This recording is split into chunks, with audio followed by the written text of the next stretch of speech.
మా వంటగదికి స్వాగతం. మా వంటగదిలో సింపుల్గా చేసుకుని చికెన్తో రైస్ ఎలా తయారు చేయాలో చూద్దాం. మన ఇంట్లో ఉన్న ఐటమ్స్ తోటి చికెన్ ఫ్రైడ్ రైస్ ఎలా తయారు చేయాలో చూద్దాం.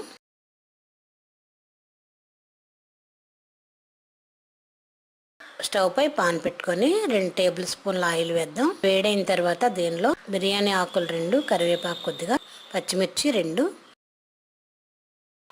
లవంగాలు 4, దాల్చిన చెక్క 2 ముక్కలు, యాలక్కాయ 1, కొద్దిగా సోంపు గింజలు, మిరియాలు ఒక 4-5 గింజలు వేసి ఒకసారి కలుపుదాం. ఇవి బాగా వేగాలి. ఇది వేగిన తర్వాత దీనిలో ఉల్లి టమాటాలు ఆయిల్లో వేయించి పేస్ట్లా చేసింది. ఇప్పుడు ఈ ఉల్లి టమాటా పేస్ట్ వేసి ఒకసారి కలుపుదాం. ఇది ముందుగా ఆయిల్లో వేయించాం కాబట్టి ఉల్లి టమాటా 1 నిమిషం వేగితే సరిపోతుంది. ఇప్పుడు దీనిలో 1 టీ స్పూన్ కారం, రుచికి తగినంత ఉప్పు వేసి ఒకసారి కలుపుదాం. కారం ఉప్పు వేసి ఒకసారి కలిపిన తర్వాత ఒక 1/2 టీ స్పూన్ అల్లం వెల్లుల్లి పేస్ట్ కూడా వేసి పచ్చివాసన పోయేంత వరకు వేయించుకుందాం. ఇది ఇలా బాగా వేగిన తర్వాత దీనిలో ఈ చికెన్లో పసుపు, కొద్దిగా అల్లం వెల్లుల్లి పేస్ట్, కొద్దిగా ఉప్పు వేసి ఉడికించిన చికెన్ వేద్దాం. చికెన్ కూడా వేసి 1 నిమిషం ఒకసారి కలిపి 1 నిమిషం మూత పెడదాం. ఆల్రెడీ ఉడికిందే కాబట్టి పెద్దగా టైం తీసుకోదు.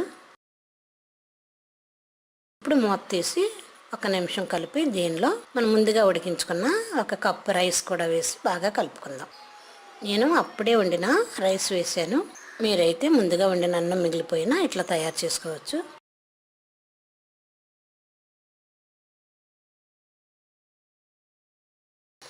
ఇది బాగా కలిసిన తర్వాత దీనిలో కొద్దిగా బిర్యానీ మసాలా వేసి కట్ చేసిన కొత్తిమీర కూడా వేసి ఒకసారి బాగా కలిపి స్టవ్ ఆఫ్ చేసుకుందాం.